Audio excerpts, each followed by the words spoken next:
بسم اللہ الرحمن الرحیم۔ میں ہوں انور غازی اور آپ درس قرآن پر سیرت النبی سیریز دیکھ رہے ہیں۔ ہم روزانہ سیرت کے کسی نہ کسی اہم گوشے پر کسی نہ کسی اہم پہلو پر گفتگو کرتے ہیں۔ گزشتہ 8 نشستوں میں ہم نے مختلف موضوعات پر گفتگو کی۔ آج جو موضوع ہے وہ بہت اہم ہے۔ وہ کیا ہے؟ رزق حلال کا موضوع ہے۔ رزق حلال کا عبادت کی قبولیت کے ساتھ گہرا تعلق ہے۔ قرآن پاک کے اندر بے شمار جگہ پر یا ایھا الرسل کلوا من الطیبات واعملوا صالحا، اے رسولو رزق حلال کے اہتمام کرو، عبادت صالح، یعنی اگر رزق حلال کھائیں گے تو حلال کھانے کی برکت سے نیک اعمال کی توفیق ملے گی۔ کم از کم 40 آیات کے اندر اس کا ذکر ہے کہ رزق حلال کھانے سے عمل صالح کی توفیق ملتی ہے۔ حدیث پاک میں آتا ہے کہ ایک آدمی ہے، وہ دور دراز سے سفر کر کے آتا ہے، حج کے لیے پہنچتا ہے یا عمرے کے لیے یا حج بیت اللہ کے لیے، طواف کے لیے۔ وہ بیت اللہ کا غلاف پکڑتا ہے اور پھر روتے ہوئے یا ربی یا ربی یا ربی کہتا ہے، حالانکہ اس کی حالت یہ ہوتی ہے جو اس نے لباس پہنا ہوتا ہے وہ حرام کے پیسے سے، جو اس نے کھانا کھایا ہوتا ہے وہ حرام کا ہوتا ہے، جس سفر کے ذریعے سے وہ آتا ہے جو وسائل ہوتے ہیں وہ حرام کے ہوتے ہیں۔ حدیث پاک میں آتے بھلا اس کی دعا کیسے قبول ہو سکتی ہے؟ اس لیے رزق حلال کی بڑی اہمیت ہے۔ رزق حلال کمانا اپنے لیے، اپنی بیوی کے لیے، اپنے بچوں کے لیے، اپنے خاندان کے لیے دیگر فرائض کے بعد یعنی نماز روزے کے بعد ایک اہم ترین عبادت ہے۔ اس لیے ایک حضور صلی اللہ علیہ وسلم نے ایک شخص کو دیکھا، اس نے مصافحہ کیا، حضور صلی اللہ علیہ وسلم نے اس کے ہاتھوں کو دیکھا تو اس کے ہاتھ کچھ کھردرے کھردرے تھے۔ رسول اللہ صلی اللہ علیہ وسلم نے ہاتھوں کو یوں دیکھا اور کہا کہ آپ کے ہاتھ اتنے کھردرے کیوں ہیں؟ اس نے کہا یا رسول اللہ صلی اللہ علیہ وسلم، میں پہاڑ پر جاتا ہوں صبح سویرے اور پہاڑوں پر جا کے پتھر توڑتا ہوں اور پتھر توڑ کے آ کے بیچتا ہوں، اس سے جو مجھے مزدوری ملتی ہے میں اپنی بیوی کا، اپنے بچوں کا اس سے پیٹ پالتا ہوں۔ رسول اللہ صلی اللہ علیہ وسلم نے اس کے ہاتھ کو بوسہ دیا، چوما، اور اس کے بعد ایک تاریخی جملہ کہا۔ کیا کہا؟ سننے کے قابل ہے۔ فرمایا الکاسب حبیب اللہ، محنتی آدمی، مشقت کرنے والا آدمی اللہ تبارک و تعالیٰ کا دوست ہوتا ہے، اللہ کا محبوب ہوتا ہے۔ رسول اللہ صلی اللہ علیہ وسلم نے دیکھا ایک شخص کو جو بھیک مانگ رہے تھے۔ رسول اللہ صلی اللہ علیہ وسلم نے اس سے بلایا اور کہا کہ ادھر آؤ۔ وہ آئے تو رسول اللہ صلی اللہ علیہ وسلم نے فرمایا کہ کیا تیرے پاس کوئی ایسی چیز نہیں ہے کہ تو لے کر آئے اور اس کے بعد رزق حلال کمائے؟ اس نے کہا یا رسول اللہ میرے گھر میں 2 چیزیں ہیں، ایک پیالہ ہے جس میں میں پانی پی لیتا ہوں، ایک چادر یا اوڑھنی وغیرہ ہے جسے میں اوڑھ لیتا ہوں۔ رسول اللہ صلی اللہ علیہ وسلم نے کہا کہ وہ دونوں لے آؤ۔ وہ لے آیا۔ رسول اللہ صلی اللہ علیہ وسلم نے اس کی قیمت لگائی، کس نے 2 درہم لگائی، کس نے 3 درہم لگائی۔ تو اس طرح جب اس کی قیمت لگ گئی تو رسول اللہ صلی اللہ علیہ وسلم نے وہ دونوں چیزیں بیچ دی۔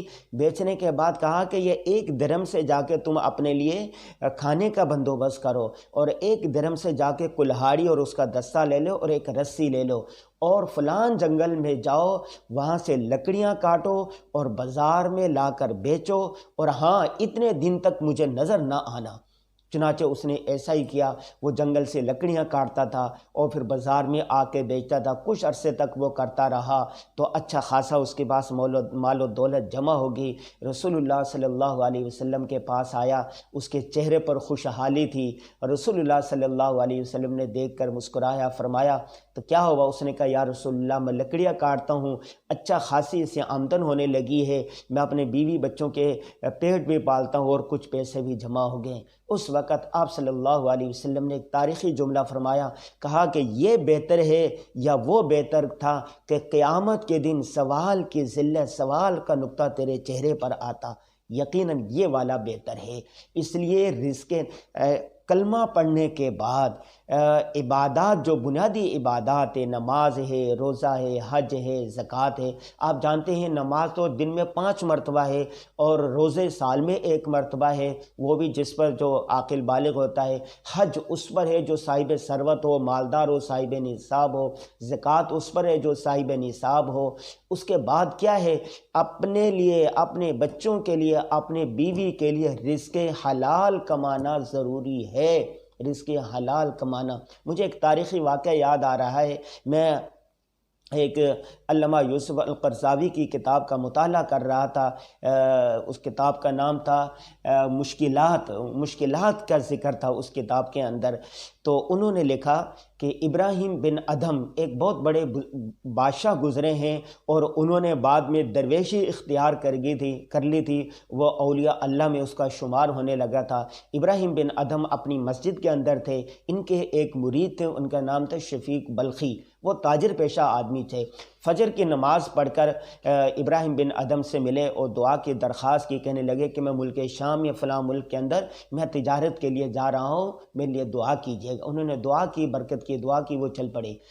شفیق بلخی رحمہ اللہ چلتے رہے، جب تھک گئے دوپہر کو پڑاؤ ڈالا کسی علاقے میں سستانے کے لیے، ٹھہرنے کے لیے، جب دیکھا کہ وہاں پر ایک کوا جو معذور ہے وہ ویرانے میں پڑا ہوا ہے، دوسرا کوا ہے چونچ کے اندر اس کے لیے کھانا لے کر آتا ہے اور معذور پرندے کو وہ کھانا کھلاتا ہے۔ شفیق بلخی نے یہ منظر دیکھا اور اس نے کہا، اپنے آپ کو ملامت کی کہ شفیق بلخی تو اتنا حریص ہے، تجھے اللہ پر توکل نہیں ہے۔ یہ دیکھے ایک معذور پرندے کو جو اللہ رزق دے سکتا ہے، کیا بھلا وہ تجھے رزق نہیں دے سکتا؟ چنانچہ اس کا ذہن پلٹا اور وہیں سے وہ واپس ہو گیا۔ شام کی عشاء کی نماز میں ابراہیم بن ادھم نے مسجد میں ان کو دیکھا اور بلایا اور اس نے کہا، شفیق بلخی تم تو تجارت کے لیے گئے تھے، تم نے تو کافی عرصے کے بعد آنا تھا، کیا ہوا؟ اس نے یہ سارا قصہ سنایا۔ ابراہیم بن ادھم نے سننے کے بعد کہا، اے شفیق بلخی، میں تجھے بہت عقل مند سمجھتا تھا، تو بہت کمزور نکلا۔ کیا تو نے وہ معذور کوا، معذور پرندہ بننا گوارا کیا جو دوسرے کے ٹکڑوں پر پلتا ہے؟ تم نے وہ کوا بننے کی کوشش کیوں نہ کی جو اپنا پیٹ بھی پالتا ہے اور دوسرے لوگوں کا پیٹ بھی پالتا ہے؟ اوپر والا ہاتھ نیچے والے ہاتھ سے بدرجہ بہتر ہوتا ہے۔ انہوں نے اپنے شیخ ابراہیم بن ادھم کی یہ بات سنی۔ شفیق بلخی نے کہا کہ شیخ آپ نے میری آنکھیں کھول دی۔ چنانچہ وہ دوبارہ تجارت کے لیے گیا، بڑی ان کی تجارت کی، وہ خود اپنے بیوی بچوں کے لیے، خاندان کے لیے رزق حلال کا اہتمام کرتا تھا اور اسی طرح دوسروں کے لیے بھی، غریبوں کو، محتاجوں کو بھی دیتا تھا۔ یہ ایک تاریخی مثال ہے۔ اگر ہم سیرت طیبہ کا مطالعہ کریں، محاضرات سیرت کا میں آج کل مطالعہ کر رہا ہوں، سیرت مصطفیٰ صلی اللہ علیہ وسلم کا مطالعہ کر رہا ہوں، اسی طرح اسوہ رسول اکرم کا مطالعہ کر رہا ہوں اور گمشدہ اسلامی تاریخ کا مطالعہ کر رہا ہوں، آسان ترجمہ قرآن پڑھ رہا ہوں، جیسے جیسے میں تاریخی اسلامی تاریخ پڑھتا جا رہا ہوں، سیرت النبی صلی اللہ علیہ وسلم پڑھتا جا رہا ہوں، ویسے ویسے مجھے معلوم ہوتا جا رہا ہے کہ رزق حلال کی کس قدر اہمیت بیان کی گئی ہے، رزق حلال کی۔ تو آج سیرت النبی کے تحت ہم نے جو گفتگو کی ہے وہ یہ ہے کہ آپ کو، ہمیں سب کو اپنے لیے، اپنے خاندان کے لیے، اپنی بیوی کے لیے، اپنے بچوں کے لیے، اپنے قبیلے کے لیے رزق حلال کا اہتمام کرنا چاہیے، زیادہ سے زیادہ مال کمانا چاہیے۔ رزق حلال کا عمل صالح کے ساتھ گہرا تعلق ہے۔ اللہ تعالی ہم سب کو رزق حلال کی توفیق عطا فرمائے، آمین یا رب العالمین۔ درس قرآن www.darsequran.com